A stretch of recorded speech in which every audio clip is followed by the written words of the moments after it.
Hello, everyone. Please like and subscribe. Hey everyone, and welcome back to the Movement Theories podcast. This is the theatre-based podcast.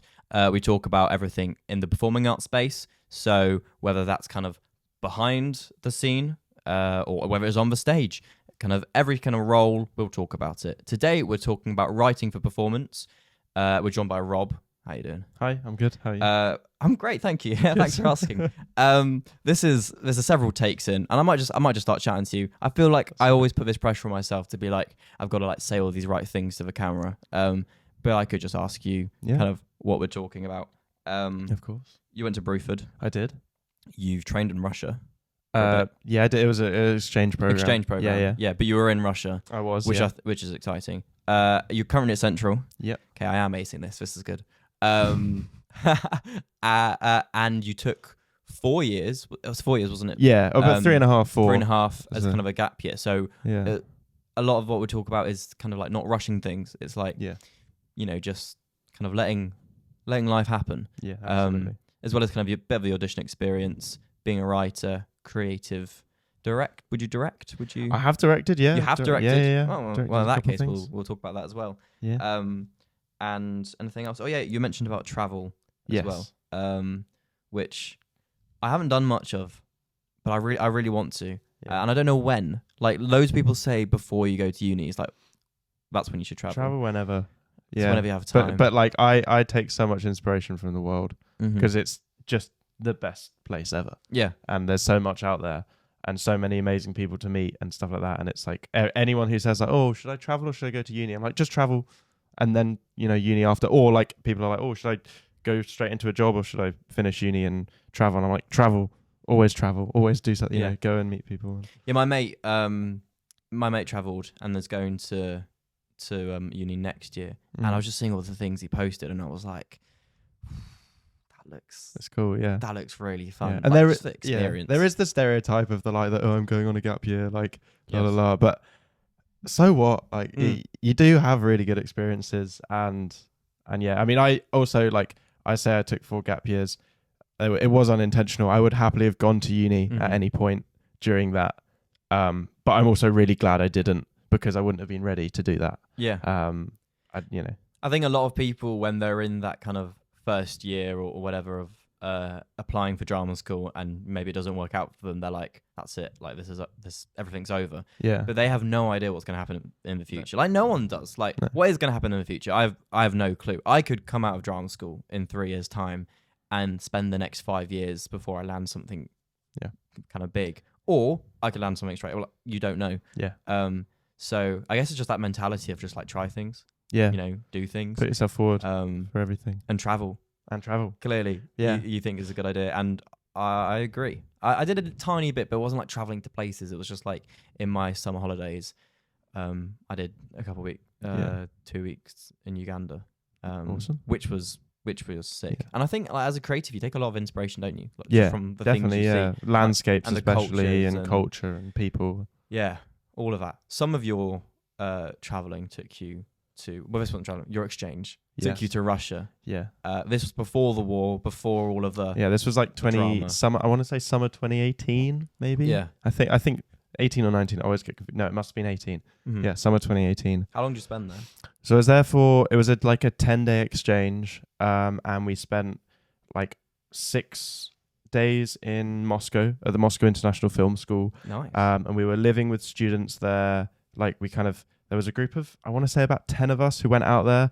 And the communication to get out there was really weird because it was I remember I was directing a show of a bunch of year 9s at my school. And my drama teacher popped her head into the room and was like, Rob, do you want to come to Russia with me? And my drama teacher, it is weird. Yeah. She's also this crazy lady. She's the most lovely person ever. Shout out Dorothy Anglet. I think she runs a cafe now. And her daughter is an actress and she's doing really well.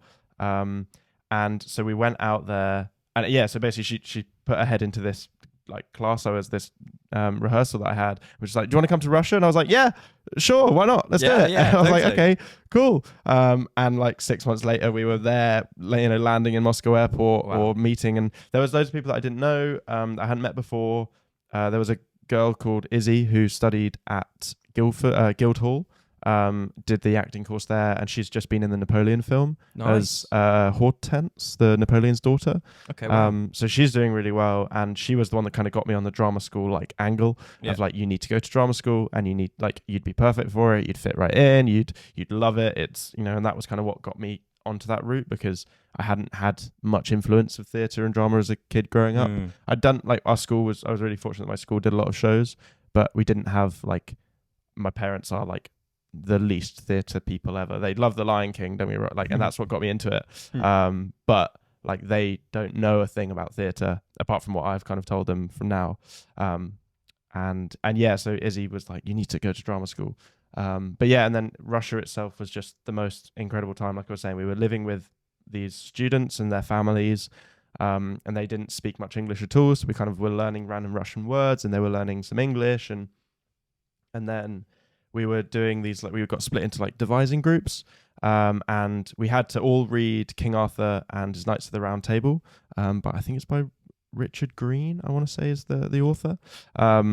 Is this version of it that we were reading. So we read that before we went out, and then we were devising scenes and little pieces of performance off that in small groups, and it was really cool to see what some of us did, because there were only 10 of us, like English guys, going out there, and then when we got there, it was like 60 Russian students who were like, cool, tell us what to do. And we were like, whoa, we don't know what we're doing either. And it was like this really strange communication thing. But it was really cool. So, and like I said, we started in this project. We did like Russian poetry and looked at like different, like their versions of the King Arthur and the Knights of the Round Table, which obviously are slightly altered to the versions that are published in the UK because of the like, and I don't know exactly what it all is, but they're Russian Orthodox and like Christian, and there's different religious kind of things out there that they have. I want to say the Holy Grail isn't in the same book. They've like taken it out. It's like censored, because obviously there is censorship, and there still was. And then like one group did George and the Dragon, and they did this big movement and physical theatre thing with like their bodies to make a big dragon, and they had like red smoke, red dust that they blew, and they used lights to make this whole like human dragon thing, which was really cool. My group did like a Lady of Shalott thing, which was like, we took a Russian poem and as a stimulus from the book, and then performed a piece of it that was, you know, about like Sir Lancelot and the Lady of Shalott, and it was half in Russian and half in English as well, it was such a cool experience to be there and be in this, like, we were in the center of Moscow at this film school, talking to all these people and experiencing their kind of version of theatre and their dance and ballet, and there were all sorts of different people there who were, you know, just exchanging culture. And that's one of the things when I say like I love travel, that's what I loved most about it, was like we all just got to exchange and talk about what we were doing and what we did and future things and kind of how we all had ended up here. So yeah, it was really cool. My knowledge and like understanding of Moscow is just what I see in like these spy films or whatever. Yeah. So what is it actually like? Is it as like dark and mysterious and like strict as, you know, I've been told from you know, these actors, or is it a little bit more? Because I feel like Russia, would there be some kind of restrictions in place of like what you can do? Do you have to have a guide at all times? Yeah, definitely. So luckily, one of the boys who came out on our trip was Russian, and he was like, he had come over to our school, and his younger brother was in Russia, and he was really into film and TV and acting and stuff like that. His name is Mika Lippman. He's got loads of stuff out. A lot of it is in Russian, but he is a really good like creator. And basically they were the two that kind of helped to organize most of the trip. Mika and his brother Joe. And so they were our guides. But usually when you go to Russia or to Moscow as a like British individual, you have to have like a lawyer, and you have to have like a certain visa. Like getting the visa was a hassle. And you have to have like, well, this was back then. Now it's obviously but like very different. You had to have like a guide basically to take you around Russia, because you weren't just allowed to like go in and just wander about. And luckily, because we had Joe and Mika and their family, their mum Olga, who worked at the Moscow International Film School, which is how we kind of got into it. We managed to not have that like censored guide over our shoulder the whole time. That's good. which was really cool because then we went and we did do all the touristy things. We kind of did like, an 8 till 5 at the drama school, and then went out and like looked at the Kremlin and looked at an art gallery and went over to this thing and that thing. And one of the guys he had done a drama degree, I think, and then he'd gone off. This guy called Jimmy, and he'd gone off and to do archaeology or something. He'd done something like 2 completely different things, and he was really interested in this like mammoth skeleton that they had in a museum. So we pretended to be British diplomats and like acted with like lab coats and went to this museum and like snuck our way in by like pretending that we were like, oh, that's risky. It was really like, I don't know how it all managed, but we like went in and we were like, yeah, no, we're from the British Embassy, we're here to look at this like museum piece. And he had this whole like thing of like, yeah, so I study at this university and like I've been sent here, did you not get the emails type of thing? No, you didn't. Like and so they got in, and he managed to see and get in because they only let like 2 people in basically to see it, and he was like so chuffed, and we were like, how have we gotten away with this? That's that's really risky. Yeah, it was really weird. Like, if they find out that like you were lying, who knows what would happen? And this is the thing. So Moscow as a whole was a really weird place to be in because it kind of was like the spy films, but it also wasn't. Like, you can tell that all the money in Russia is in Moscow, because all the buildings are nice. The roads have no potholes. There was one point where, like, on our walk to the school, there was like a little, like, the curb had a crack in it or something like that. And then like the next day we walked to school and they'd torn up the whole curb. And then the next day was all repaired and perfect. And it was like overnight, basically. They just like, it'd been like someone called someone, builders rocked up, did exactly what they needed to do, and then left. And you'd never get that here. Yeah, no, you'd never get that here. Not at all. It was so uniformed and like, do this, do that. Like, and at one point as well, we had Russian soldiers come into the Moscow International Film School and like look around because they were suspicious of what we were doing there. Because obviously there was like a bunch of British dudes just rocked up, and obviously they don't really understand, the concept that we're just there to do a collaborative device project. They don't care if that's what you explained. They're like, they're spies. They're spy. Yeah, you're a spy. What are you doing? And then if they caught you lying on top of that. yeah. Well, luckily they didn't. But yeah, I mean, it would have been awful. And yeah, so but it was really scary. I mean, they were walking around the school, these like huge like Russian, military, or I mean, they might not have even been military, they might have just been police or whatever they were, but they, walking around the school kind of investigating, and we were just kind of told like, if we just go outside and wait, like, and then Olga, the woman who was like works at the International Film School, who we'd like liaised with to get out there, she was like, oh yeah, so they do this quite often. They come around, they check what you're doing, they censor you in ways, they tell you can and can't do stuff. At one point there was a big like protest outside the school because they were going to close the school down, and then obviously the like military all moved in to like close the building and everything and kick everyone out. This wasn't while we were there. Oh, of course, this was like terrible. But like they were obviously worried that this was going to happen again while we were there, and then it was like, oh, so you're also harboring British people? No. And so yeah, it was really scary but really like exciting at the same time. And also like it's such a shame because Moscow is genuinely such a beautiful city, and it's so clean and so like lovely, but then you just can't go there. Yeah. Now, obviously. Damn. But that's cool that you got to experience that before, it all went wrong. And we went to St. Peter's. Well, so this is the thing. We went to another place called Veliki Novgorod, which was like super rundown, and that was like we went to look at a church and some other stuff. It was like an overnight train because we were going to St. Petersburg. We also went to Stanislavski's house and went in there, which was amazing. Is that like a tourist attraction? Yeah. So you can go in and like do tour guides, and it's kind of a museum. It's a bit like, I suppose, like the Anne Frank Museum or whatever. Like, but for Stanislavski, where you just go around his house and you could see the theatre room where he like did all his training and like trained his actors and everything like that. And you can see, his like bedroom and all that sort of thing. It was really cool. And then we went to St. Petersburg kind of for the last 2 or 3 days to just relax and be tourists. And St. Petersburg is so much more liberal. Like, the money is all in Moscow and St. Petersburg, nowhere else. And St. Petersburg is much more liberal. People partying, jazz music on the streets, like nothing like you'd expect from Russia. Like, complete That's opposite. surprising. It was so weird. Like, it was almost like Venice and Berlin and Paris had a baby, and it was St. Petersburg. It was the strangest thing, and a bit of London. Like, it was just the weirdest city ever because it kind of got there, and you're like, we're still in Russia. But then we did like a canal tour, and then there was like jazz musicians, like I said, and then we went to a rooftop bar and like bought some drinks and looked over the whole city, and it was like, what is going on here? Like, Yeah, what yeah, are we yeah. doing? This is so weird. But it was just a really cool experience. And all the guys that we were living with in Moscow who were at the film school there full time, they came with us and showed us around St. Petersburg as well, because some of them were from there. So they were like, yeah, this is our city. This is where we're actually from. Yeah, it was just amazing. It was just really cool. It'd be interesting to see the rest of Russia, where like the money hasn't gone. Yeah.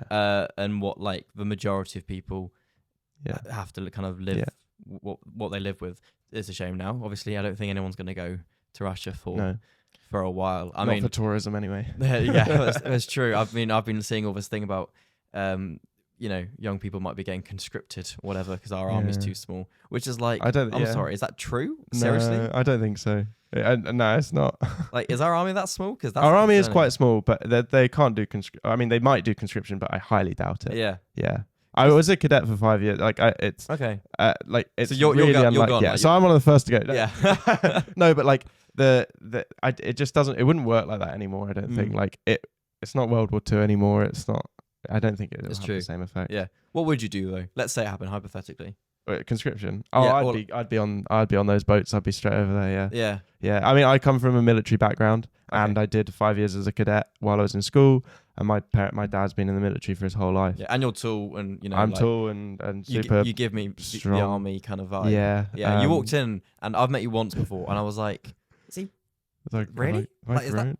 Wow." I was sat down a lot the last Yeah, time. it's true. It's true. Yeah. So I don't know. Wasn't. But that's like when you meet someone over Zoom, over like during COVID, and you met someone over Zoom, and then you meet them in person. Like, literally. wow, you're really tall, or you're really short. Yeah, for sure. Because you've only ever seen like this much of their head. It's really strange. So I wasn't expecting that, but I think you'd be gone straight away. I don't know about myself. I mean, if it was they were just asking politely,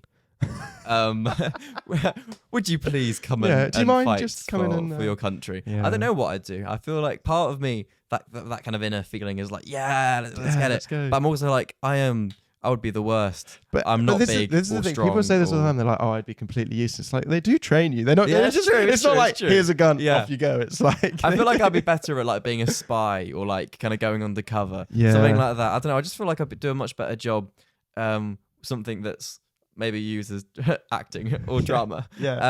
Instead of just like kind of brawn and muscle and like shooting guns. Yeah, but also that's not like this is a thing that I've always had loads of conversations about. It's like when people join, like people have always said like, "Oh, what does your dad do in the military?" And I'm like, "Well, he's a Royal Engineer." And they're like, "Oh, so does he like, kill people?" And I'm like, "No. Like He fixes like, tanks. He fixes tanks. He builds bridges. Like I used to live in Kenya, and while he was out there, like his job was like training the Kenyan military and the Kenyan police and building like infrastructure and roads and bridges and stuff like that, and rebuilding land bridges for animals and wildlife Nice. conservation. Okay. And like stuff like that, which is like so far away from like the common like conception of like what a soldier or what a military person is, which is actually one of the things I want to like write about in theatre. Nice link. I love this. Like, this is brilliant. Just bringing it back. Like, that's amazing. So like obviously my whole life has been very like military orientated. I grew up in like the mess, which is obviously where all the young soldiers live before they're married. And like when I say I grew up in the mess, like I spent a lot of time there. I watched all the soldiers fly off to Afghanistan and Iraq and various wars and things like that. And it's always been a huge part of my life. And there's been such a misconception for people that aren't involved in the army and aren't involved in the military over what that is like as an army child and as a soldier themselves. And yeah, it's one of the things that I really want to write about and talk about in my writing. And because I know so much about it, and it's like my kind of a bit of my journey, and there's so many other people who have these voices and these stories from the military, and they in my opinion, they deserve to be heard. And like that misconception of like so many war films, and it annoys me so much. And like so many war films and films about modern military are just like, here's a soldier and he goes and kills people and saves the world. And it's like, it's not that straightforward. And like, I'd love to be able to like change that kind of, I don't know, stigma, I guess, around it or mentality. Or like at least influence it and show people what it's, the other things, the other parts of the military, because the military does have a bad rap in certain like situations and certain things, and fully appreciate that, and people have their various personal relationships with it. But I think there's so much positive things that go unspoken about that should, you know, Yeah. can be spoken about. And yeah, like I said, changing that, writing the narrative of like, this is the good stuff. There is green. There is amazing things that the military achieve for like international wealth and health and support and protection and care and stuff like that, which, you know, is weird because you talk about it, like when I talk about it in that sense, it's like people go like, oh, but that stems from like colonial times. That stems from like the, you know, and it's really like it's such an interesting debate to have. And yeah, and I want to write about that more. And I actually did do a project with the Army at the Fringe, based off that. That's cool. So yeah, which was cool. Nice. Hearing you talk about that, it's made me think like, oh, what could a film you write in the future be? And I think you were talking about your dad earlier, about being a Royal Engineer. And I think, you know, there could be a film that maybe it's like not based off a true story, but it's like you've taken influences from your dad, and it's I could see something about, you know, this man who's a Royal Engineer and kind of like some of their experiences, and obviously you get your highs and your lows, and you do the classic like story arc to keep retention and all of that, and like something goes wrong, but it's like it's them just doing something that you wouldn't necessarily affiliate with the army. Yeah, it's like this is a film about the military, but it's not a film about shoot kill. Yeah, it's about like some of that might happen. Yeah, that might. But that's not what the film's based off. Yeah. Yeah, and I'm actually, well, it's funny you say that because I'm actually, so I've got my great granddad's old war records. Okay. And he fought in the Second World War. And he joined the army at 14. And I've basically been going through and making a big like timeline of everything. So he joined when he was 14, which I'm like, what was I doing at 14? Yeah. And I would have been in the army for 5 years. Yeah. You what, like? Yeah, even longer, like 8. No, 8. Yeah, 8. Yeah, 8 years. Wow. And it's like, geez. Yeah. Like, and he didn't leave the army till he was like 35 or 36 or something like that. Ooh. And he'd had like kids and everything. Yeah. And yeah, like he joined the army when he was 14, and he went to France and fought for part of the British Expeditionary Force. At 14, or was he a bit older? Like, no, I think he joined at 14, and then they don't let you do anything until you're like 16, 17, 18 kind of thing. And then obviously that's when the war kicked off. So he was like the perfect age to be used in the war. And yeah, so when it all kicked off, yes, he went off to France and fought in, you know, as far as I can tell, I think he fought in the trenches or did, you know, whatever he did out there. I haven't fully discovered that, but I'm still kind of looking through.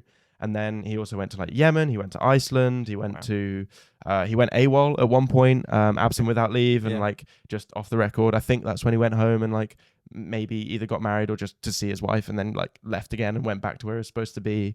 But he's just done all the, like he went to Jamaica and was in the Caribbean for a long time. And I'm like, it's cool. Like there's so much story there, and I'm at the moment trying to kind of find stories within that and discover like what he did, and then I want to turn that into a nice script and put it on the stage or put it on the, you know, maybe one of the things I was actually looking at and playing with is the idea of like, you know, not me, but like a young version of his great grandchild, which technically is me, but I wouldn't want it to be me. Yeah.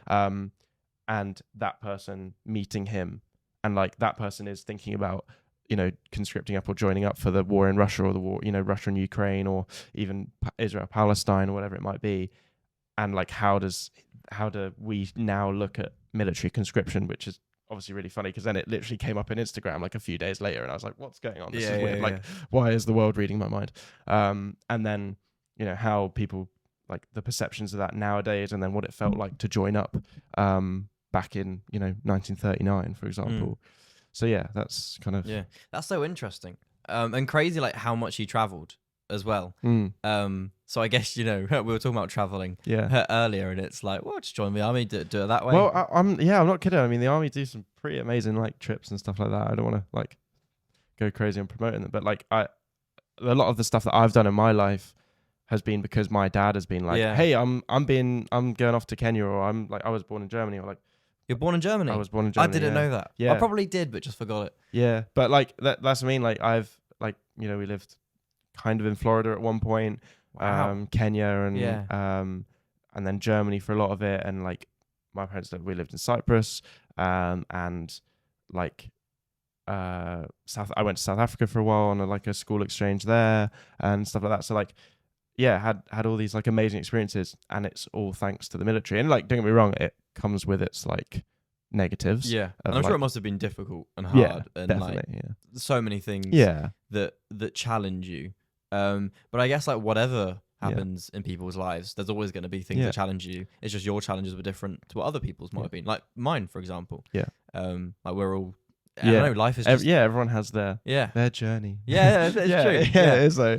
Yeah, that's crazy though. Like you're 22 years old, right? Yeah. And you've had like lifetimes of experience. I mean, going around to all these different places, not many people get to have that opportunity. And I think for someone who's so interested in like now writing, and like you can draw on a whole like wealth of experience. Yeah. And I mean, so many things must have happened in all these places, and like you've been there, you kind of understand that. Yeah, and that, like I do, like I say, draw a lot of my inspiration from the travel that I've done and the places and the people that I've met and stuff like that, because they are, like you say, they're so interesting, and it's so like there's so many stories there to be told, whether it be, you know, just about wildlife conservation in Kenya, for example, and the people that are working out there like tirelessly to kind of hunt poachers and stop the rhino population decreasing and all that sort of thing, or whether it's like scuba diving and looking at coral reefs and stuff like that, or like I'd love to do it's that. just like it's all these like amazing things. Yeah. And yeah, like I say, when I want to write about all of that, and I want to find ways to like embed these kind of cool experiences that I've had onto the stage and onto film and into theatres and stuff. Yeah, I love that. Let's get to know, like, I know we know a lot about you, but I want to know kind of more deeply. I've got a question. Yeah. Let me see if I can remember how I wanted to structure it. I think it was, if you were in a room with every person you've ever met in your life, Oh God. who would you search for in that room? Who did you be like, I want to find? Like, you've got everyone that you've ever like met, spoke to. I'm in there somewhere at the back, probably. I'd come to you and we'd do this podcast. Hey, man. Who would you look for? Who's like? Oh, that's such a difficult question. Yeah. I'm trying to think of like super famous people that I'd love to speak to, or like, I don't know, like I met the Queen once, I guess. No. Nice. Who who would you want to have a conversation with? Who would you want to like, hey man, or whatever? Yeah, So good to see you after so many years. all these times. Yeah, I mean, like I'm just like ticking through people. Yeah, I mean, it could be as simple as like your dad, I Yeah. guess. Or your I feel like there's probably someone super interesting that I'm like forgetting about. when you were a baby, maybe like any grandparents who were around that when you were like a young Yeah, child who might be in this room. Yeah, I'm still really fortunate. I have got my grandparents. Okay. I reckon and it's probably like someone that I've forgotten about, but like someone random from like a trip in like, or like a really weird place. Oh, okay. This is a good one. There's a guy who he's like, if I didn't like writing and theatre, this would be where I'd be probably. Right. And he is this like 60-year-old dude who lives in Kenya on the beach, and he now owns a hotel, but he also owns a dive center. And he just spends all day, every day, chilling on the beach, and then he like goes out to sea, gets in the water, goes scuba diving, does some like reef research, does some, you know, just X-beds or whatever, like out in the ocean, and then comes back and chills on the beach again, and that's it. And I mean, his wife owns or like runs one of the hotels on this beach now, so like that's his income stream, and he chills doing water sports and stuff all day. Life. What a great, like, it's a great life. He's like the in person beach Ken. Yeah, like that's just what he does. Yeah, he's just beach Ken. Yeah, and yeah. Wow. Yeah, what do you do? I do beach. I do beach. All day, every day. Yeah. Don't need to do anything else. Don't want to do anything else. No, and it's amazing. So he taught me how to dive. Well, my dad did, but he was like one of our instructors. And he just took us to the most incredible. He'd be like, okay, cool. So today we're gonna go and look at this airplane we sank and turned into an artificial reef, and we're gonna go and sit in the cockpit. And we'd be like, okay, cool. And we'd like drive out on a boat for 20, 30 minutes, and he'd be like, cool, it's just down here. And I'm like, how do you know this? We're in the middle of nowhere. Like, it's just water. He's like, yeah, like it's, and he's got like a watch or whatever, and he's like, yeah, it's just here. And then he just kind of goes like, puts his regulator in, sits on the boat, and just goes, cool, everyone ready? Awesome, yeah, buckle up, blah blah blah blah blah, and then just jumps off the back of the boat, and like there's a dude who just sits on the boat and waits, and then you kind of get in and sink, and suddenly you're at this like beautiful coral reef with like stingrays and fish, and like fish that go in your mouth and clean your teeth and stuff, like really weird things. And it's like he just has this like exciting, like I think, you know, like he'd probably go off skydiving the next day or something like that. In fact, you can't because you air pressure, but like it's just, yeah, maybe him. I think he's exciting. He was also ex-military, which is how we met him, or how my dad knew him. And he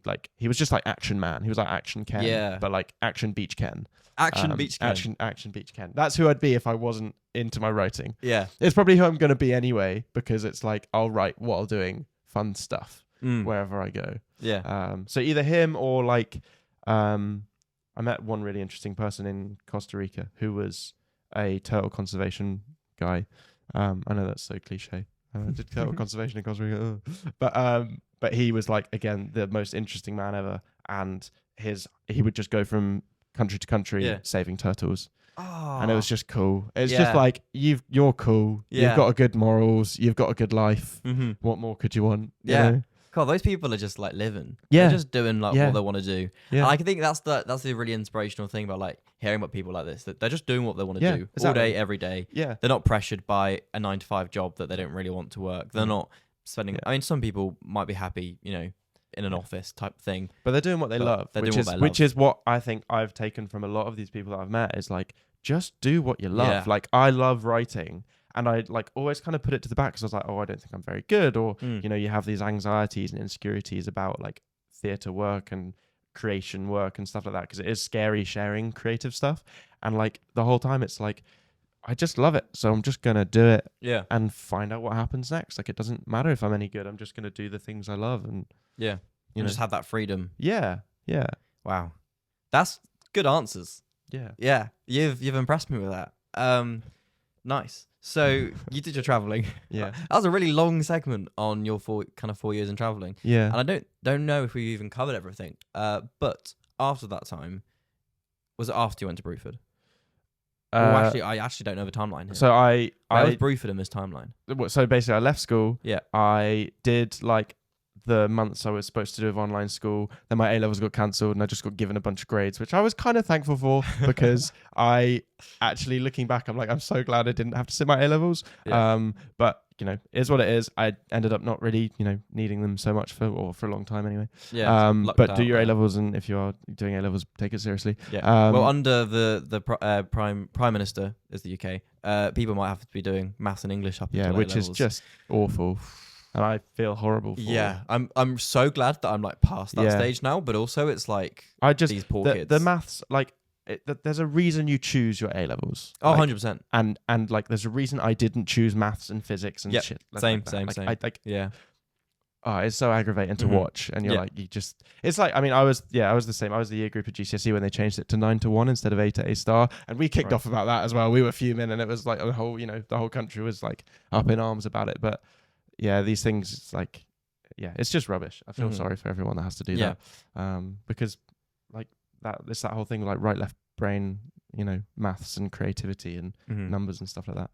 But so no, my timeline is what I was saying was, I left school, I went and worked for Amazon for 9 months in the warehouses and did my enslavement there, which was actually a really eye-opening experience, because it was one of those things that's like, I don't want to do this for the rest of my life. So cool, let's work as hard as I can to not do that, basically.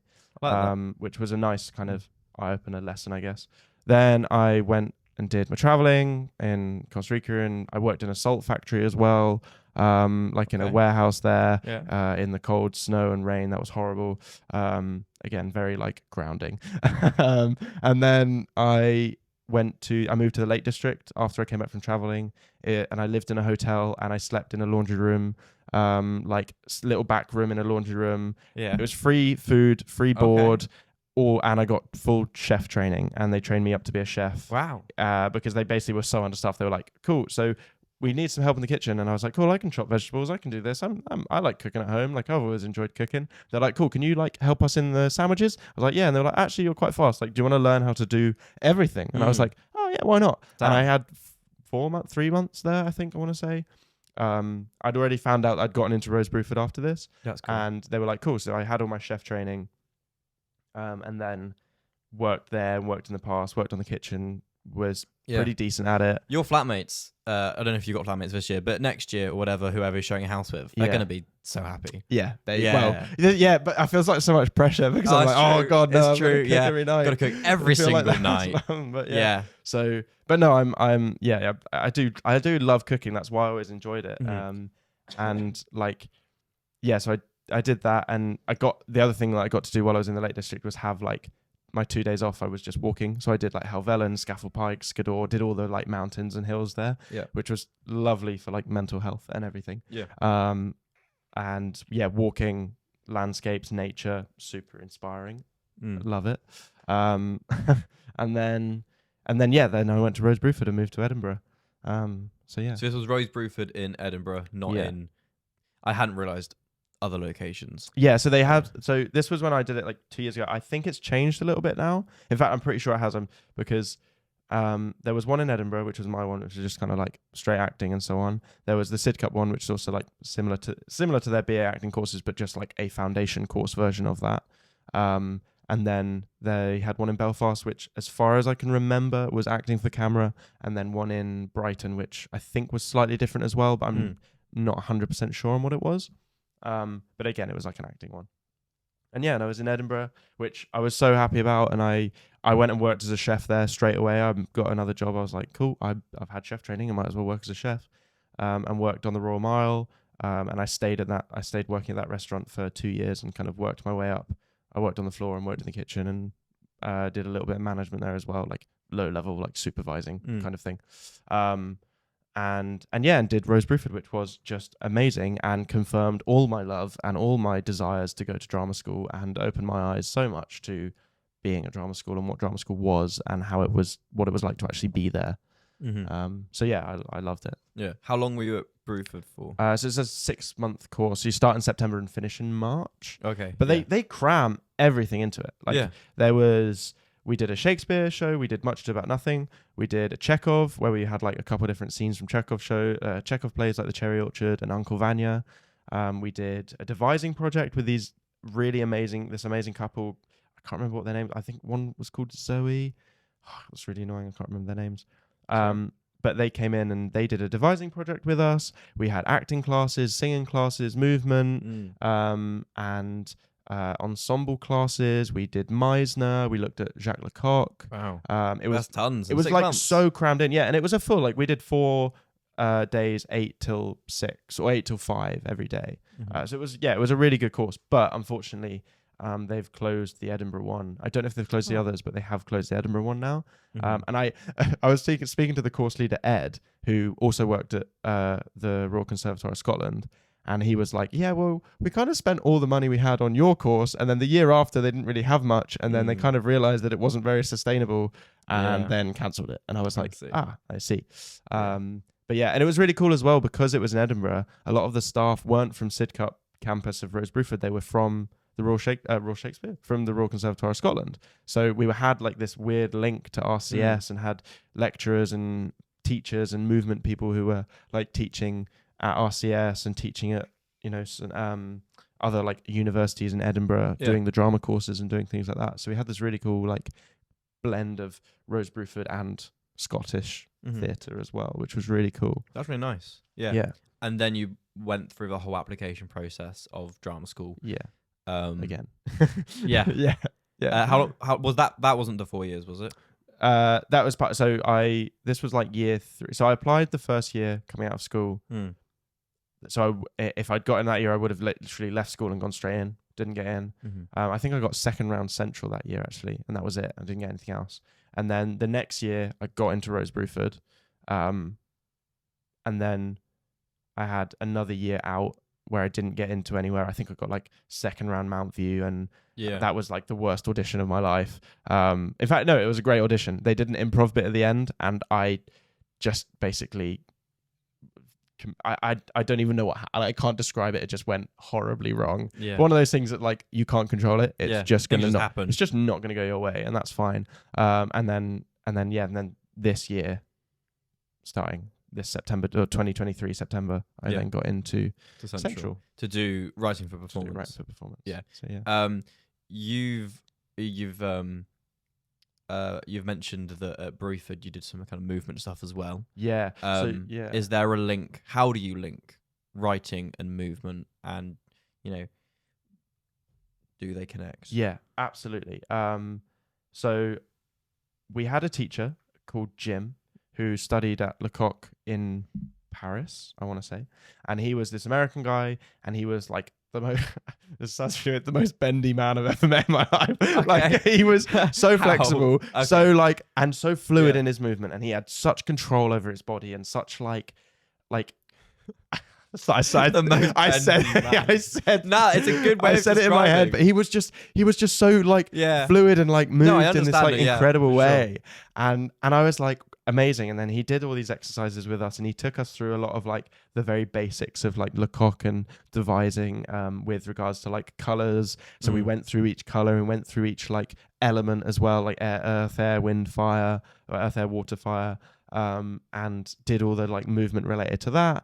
Which was really amazing, and I fell in love with it because I've always been a very physical person, and I like always I always enjoyed dance, but I never really did it. I think I did it like when I was year 2 in like a little like morning dance routine type thing at my primary school, and then never really did any dance unless it was like in a show and I kind of had to, but not for like lack of wanting it. I just never had those opportunities to dance in that way, and then like doing this kind of like body freedom movement exercises that we did with Jim and this other woman called Steph who did ensemble.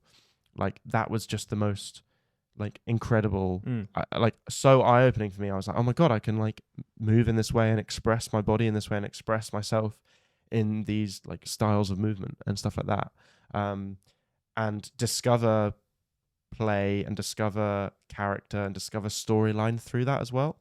Because like we did one where sort of half the room were kind of earth and the other half were like fire, and it was like what happens when they meet? What does that look like in the movement? How does that interact? How does your bodies interact with each other, and what does that look like?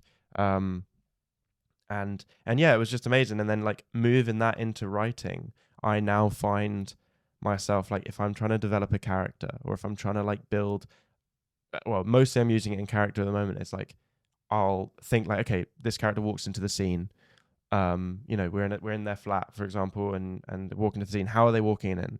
Like, if they were an element, what would they walk in like? And then I kind of like, if I have a space to do so, we'll like move around like that and be like, okay, this is what the character's moving, and then like internalize it and bring that all back into like the self and the body, and the like, then kind of express that through the voice, and then in my head, just because of the way my brain works, I guess, I can really clearly see the relationship between like that character and how they move and how their body moves and how that looks on stage, and then I find myself writing so much easier because of that, which is really cool. Yeah, that's a lot, but that's awesome. Sorry.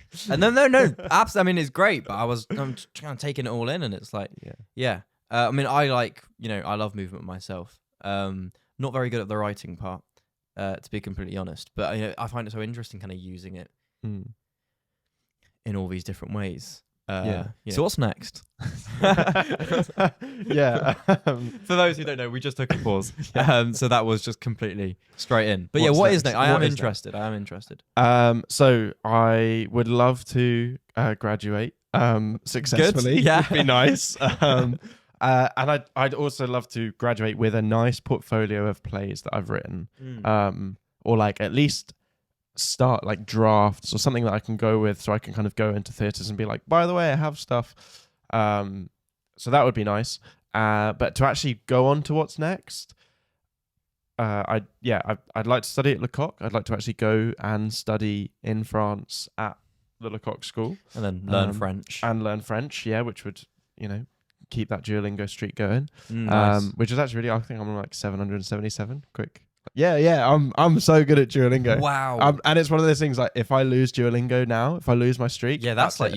you can't stop. No. Whereas I like can't. getting started, it's so easy to be like, oh, I only had 3 days anyway. Yeah, but even like it's like, oh, I got like 10 days. It's like, wow, whatever, it's fine. I'm on like 770. Wow. Something. To be fair, I've got a decent streak. I'm on about 50 days. Yeah, of good. not doing it. is the only difference. I think the last time I did it was about 50 days ago. But the thing is, once you get to about 50, it's like, right, I can't lose this now. Yeah, it's true. And then that's it. And then I need to push myself then to get to that point. I've got loads of Portuguese friends. Bud has so many international students this year, and I just happened to fall in with them. And so I've been telling myself I need to learn Portuguese. Like, if I'm ever going to Portugal, meet their families, I've got to be able to say more than swear words. At the moment, I just know the swear words. Yeah. That was like me traveling to Spain. So I was like, I'd only ever had like Spanish kids at my school who had like taught me, the words you can't say. And then I was like, oh, cool. Yeah, I definitely know Spanish. I can go to Spain on holiday. And I was like, oh, no, I can't. No. I cannot get around without swearing and offending somebody. Like, I definitely need to learn. Because you also have no idea, like, how rude it might be. No. So, like, I called my friends, I was her little brother, and I didn't think it was that rude. But it turns out it probably was quite rude from his reaction. And I was like, yeah, it's also some things that you might say in English, like, jokingly, ha, ha, ha. And then you say the translation of it in that other language, and you're like, oh no, that's not the same. Like, it does not have the same meanings. It's like just it's actually so much worse than like laughing and saying, oh, you're a whatever. Like, it's like, oh dear. For sure. Yeah, when my friends are on FaceTime with their families, I now actually it's not me who steps away, it's they make sure I'm not near them. Because I'll be like, hola, and then say whatever. Yeah, whatever comes to your head. Yeah, I'm just like, okay, so I know this word, what would be best? And they're like, I'm just gonna call them over here. But anyway, the moral of that is I should get back to Duolingo. Yes. Duolingo is great. Yeah, and a 700-day streak is a lot. Impressive. Yeah. Yeah. How long do you do it, like, each day? 50 minutes? Yeah, 10? No, maybe like 10 minutes. Just like I like doing it. That's like manageable. Walking to the tube or something like that, or like just before I go to bed. I mean, we spend so much of our days on our phones. Like, my weekly report is like between 4 and 5 hours a day, and it's like most of that is just like spent doing nothing and just scrolling. That's what's taking up our attention, and it's very difficult. But I guess if you can try and convince yourself to, like, instead of just scrolling for a bit, to spend like 20 minutes, whatever. Yeah, because also learning like a language. When I notice, one of the things I've noticed is like when I'm doing things that are actually productive, I have so much more time in the day. I'm like, if I plan my day out, I'm like, okay, I'm going to do an hour of writing. I'm going to do 20 minutes Duolingo. I'm going to eat breakfast. I'm then going to go, I don't know, to the gym and do whatever, or like whatever it might be, go to a lecture. I'm like, oh, suddenly like it's only 12 o'clock. Yeah. And I've done all of this stuff. And then I'll sit down on my phone and it'll be like, oh, suddenly it's 4 o'clock in the afternoon. I've spent 4 hours doing nothing. My whole afternoon is gone and now it's the evening and I've got to go and do something else. And I'm like, hold on, how can I have such a productive morning? And then like, that's so suddenly real. Like time is like that. Yeah, and it's gone. And you're like, what? Like, what happened? No, I feel that so much. Yeah. Like, and it's the most frustrating thing. It's like, oh, my days. Like, you feel so disappointed with yourself. Yeah. The worst one for me is lying in, or like going to bed late, and then it's like, okay, I've got like the whole day. Maybe it's a Saturday. I'll just wake up later, and then I'll get on and be productive. But if I wake up later, whether it's like 12 or 1 o'clock or whatever, I then don't do anything for the rest of the day. Yeah. And it's like, oh, I could get up and I'll, kind of get a bunch of things done. I end up not doing anything. I end up being like, oh, I'm still kind of tired. So I'll have breakfast, and then suddenly it's 3 o'clock, and it's like, oh, you can just write the day off. Well, I'm just gonna watch a couple of videos and I don't know, play some games, and I'll do some stuff in the evening. It gets to the evening, you're like, I'm tired. I just want to go to bed. Just might put a movie on. Yeah. Suddenly it's 11 o'clock, and you're like, damn it, I need to go to bed. Like, I know. And then the whole day has just gone. So I'm trying to be strict for myself to firstly just go to bed earlier. Yeah. And I have been this last couple of weeks, and I've huge improvement.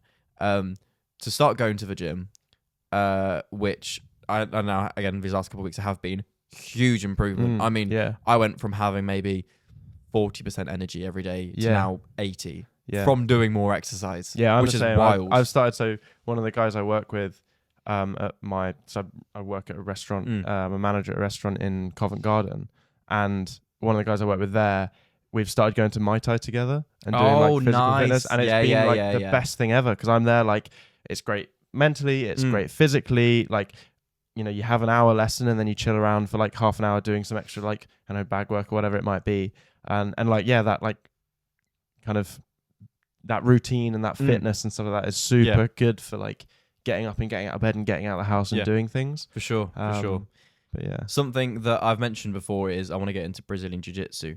I don't know when. I just need to find, firstly, the money, Mm. because I'm not earning at the moment. I'm living off my summer kind of work savings.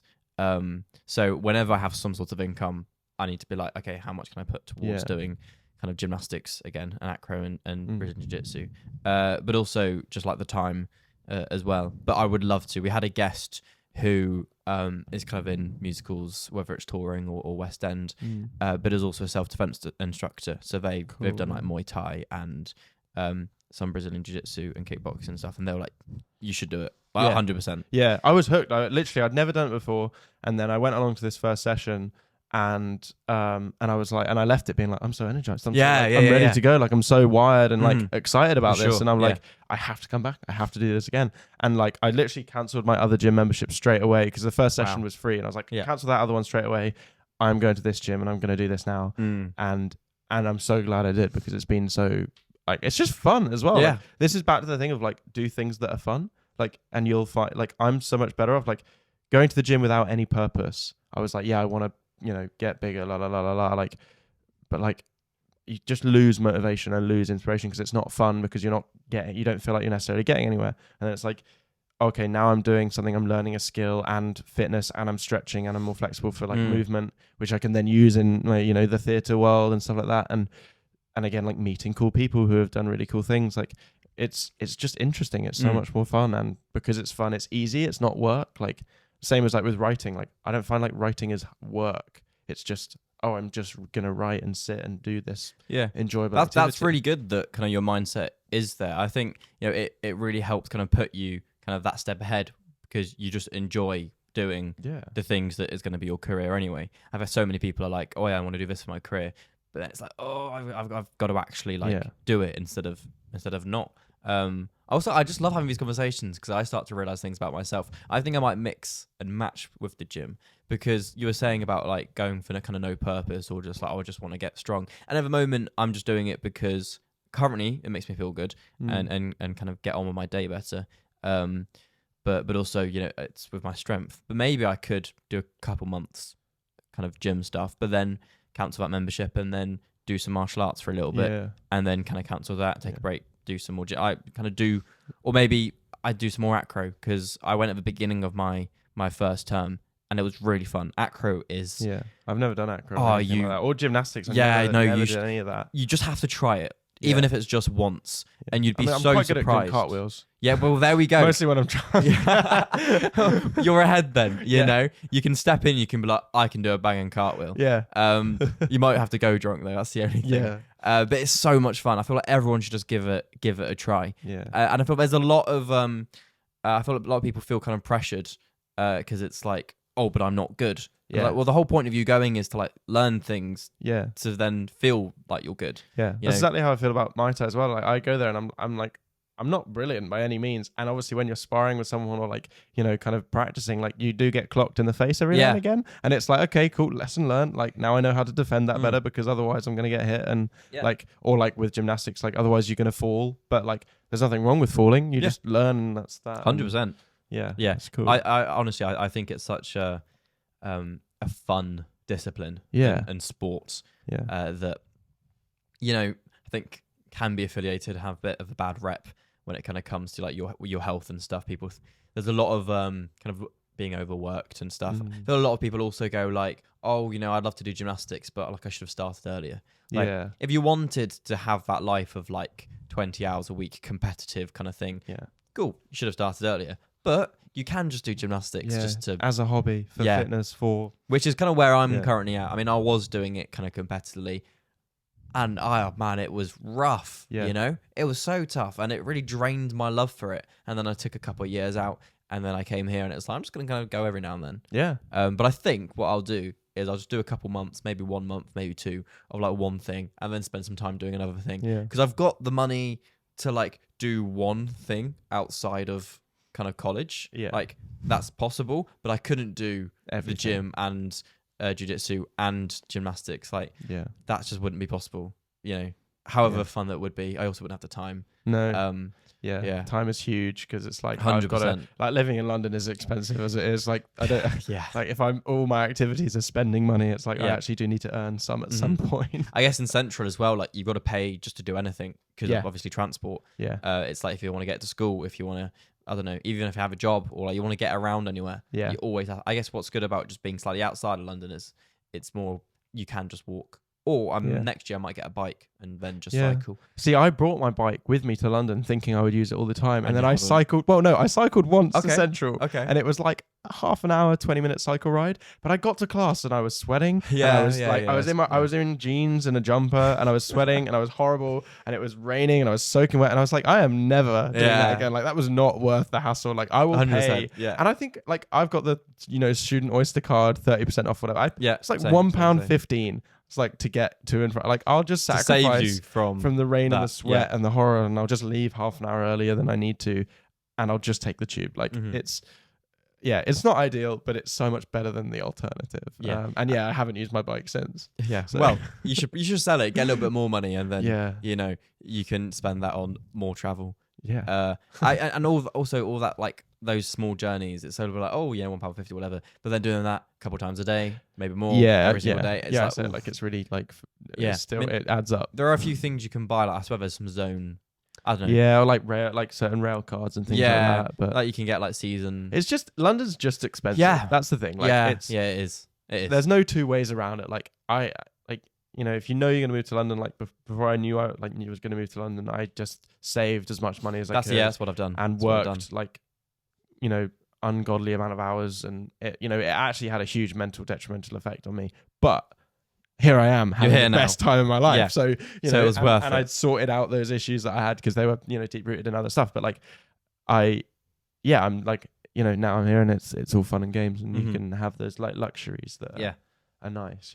I mean, look, it's a fun place. Yeah. London's cool. But it costs. It does cost. 100%. Yeah. Yeah. I think I had another question for you, but then I got so kind of invested in that conversation. What were we talking about beforehand? It was like what you wanted to do. Yeah, we actually never spoke about what I wanted. You Yeah. asked me, and then I don't I think- said Lecoq in France, and we started talking about Duolingo, and that was And that. then there we go. You remember that really Yeah. well. Did you want to continue about the whole Yeah, like, what I you want to do mean, next? Yeah, so go to the Lecoq school would be ideal. Would be a really cool thing Yeah. to do. Does include learning French, and yeah, so that would be amazing. And then I am like toying with the idea of a master's or like doing a Okay. PhD, Yeah. kind of going down that route of like more academia. I mean, if you can and- do it, then do it. Yeah, and it's like I think it would be really cool. I think I need to kind of find my niche. I think one thing I'm really trying to work on at the moment is my like discovering my personal writing style and like how I like to write plays, how I like to write theatre, and if I film and so on, like what is the style that I use and like what do I want to create within that. And obviously I'm first year, so like I've got loads of time to work that out, and that's kind of the whole point of me doing it. Which is why I'm like, maybe I'll do a master's, maybe I won't.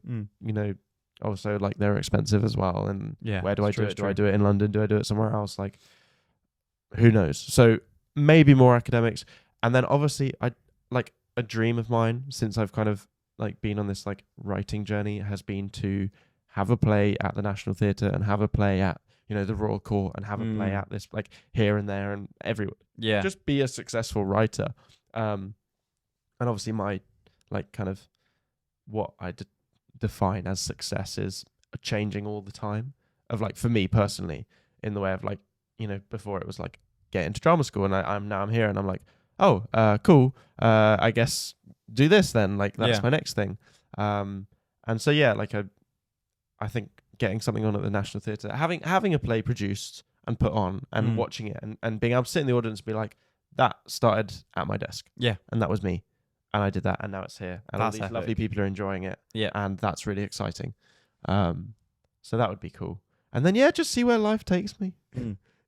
Just Yeah, I see guess what happens. what's really exciting about being a writer, I don't know if you've kind of thought about it this way, is the fact that you write, you create something, and then some director comes along, reads it, and it's just so passionate about like what you've created. They're like, I'm going to put in however many months worth of like labor and work to turn this into something spectacular on stage. Yeah, That's such a cool. It's also terrifying. Yeah. Because it's like I was talking to Nina, she's got her play on at the moment. It's in rehearsal for the Student Union Student Union Festival at Central, and like that kind of fear of like, here is this script that I've written, this like thing that I've worked on for months, maybe years, maybe only however long it's been, and you get to just like hand it over, and the actors, the directors, the producers, whoever's on it can read that and go, oh, I don't like this, or oh, I do like this. And they're going to take that and build on all your creative ideas. Like you've obviously, as a writer, you spend all this time sitting there coming up with all these ideas and these characters and how you think the character is and what you think. And then you put it all on the page and then someone picks it up and sees something completely different. And they might, there is that fear that they're going to take it and not take anything that you've written and kind of run with it in one direction that you really maybe when writing were thinking, oh my God, I hope they don't do that. Yeah. Or they might take it and just do something you could never have thought of. And that's like this really like fun, exciting part of it. It's like, here's a script that I've worked on and you could, and it's going to be so cool because you're going to add all your ideas and your influence and your things. And, the actor's going to take the character and work on it and develop it in ways that like, even like I like acting. I hope to do some acting in the future as well. But like, that actor that takes the script is going to go and do something amazing with that and develop that in their own way and find their own style within your writing. That's really cool and really exciting. Like, it's something that I've not had either had the chance to kind of do yet. I haven't had any plays put on or anything, but like not yet. But like it's a cool concept. And Yeah, I'm like totally. quite excited about it. Yeah. Happening completely. Whenever it happens. Yeah. It's just so interesting, isn't it? I just find it fascinating that someone could just read some of your own work and just be like, yeah, that's it. Yeah. But yeah, like you said, very scary and terrifying. Cool. I mean, that's been tons of stuff. I mean, I found that so interesting. Yeah. Cool. So interesting. I mean, thanks so much for coming on. Thank you. I don't know if there's anything else you wanted to, I don't know, you had a passion to like just talk about. If not, totally cool. I mean, we've really covered you. Yeah, you know. I feel like I've loved this. My story has been been really good. Yeah. I don't know. I mean, we can wrap there. Yeah. Totally. That was a really good episode. Good. I have, like usual, left it to the end to tell people to like and subscribe. To do all of that. I heard you speak about this in your other episodes where you were talking about TikTok and how you've like given up responsibility because you forgot to tell people to like and subscribe. So yeah, like and subscribe. Follow, do all of that. Watch all of them. I need to stop doing it at the end. It's awful. Well, we should do one now, and you can clip it and put it at the start.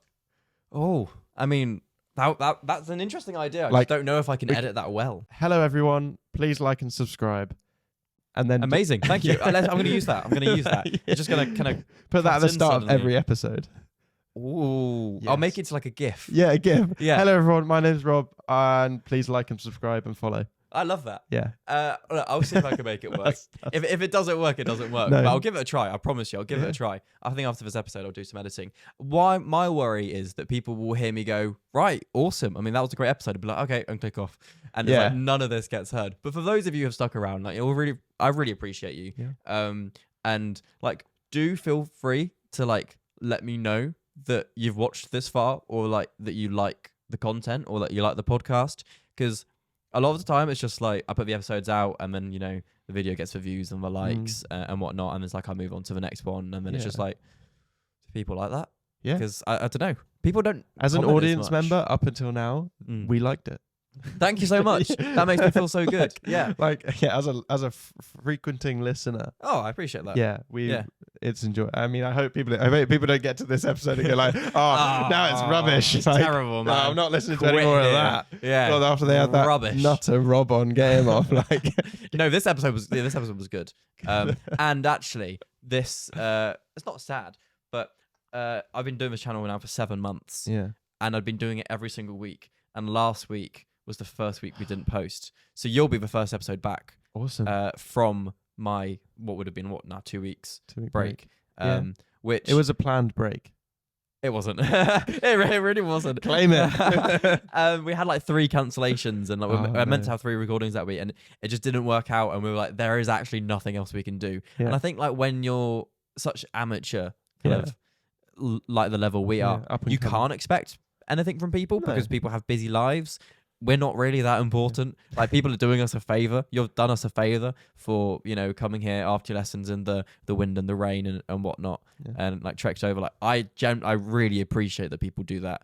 So thank you like so much, because you know it's a big. I mean, I had to do it once where I went to the guest to film in their house, and like I took all my gear, and I was like, oh, like it's quite a thing to like have to travel over and do that. So. Yeah, I mean, I can't do these episodes without the guests. So yeah, I mean, it's great, and hopefully now we can go for another 7 months without having to take a break. It was a really weird weekend. It was like, what's, you know, is this over? Can I pick up from here? Will the listeners come back? Yeah, but I think if I what you've done is left them in suspense. They're so excited. And then I'll stick Russia in the title, and they'll be go like, "Oh my god, this is where he's been for the last week in Russia. In Russia, what's he been doing? As a spy." Maybe I should title it that way. I've been in Russia as a spy, and it's just a massive clickbait. Yeah. We get on, and it's just you talking about Just your life. Russia, Like, who's this guy? I thought we were talking about Josh being a spy. Yeah. It didn't happen though. Or did it? We'll have to. We'll never know. You'll never know. If we tell you. So. I'm such a good actor that you know you'll never tell. This is where we'll wrap up. We'll wrap up because we've already done the thank yous and like whatnot. and subscribe. Like and subscribe, everyone. Thank you for watching. My name is Josh. This has been Rob, and this is the Movement Theories podcast. Really hope you've enjoyed. All right, bye.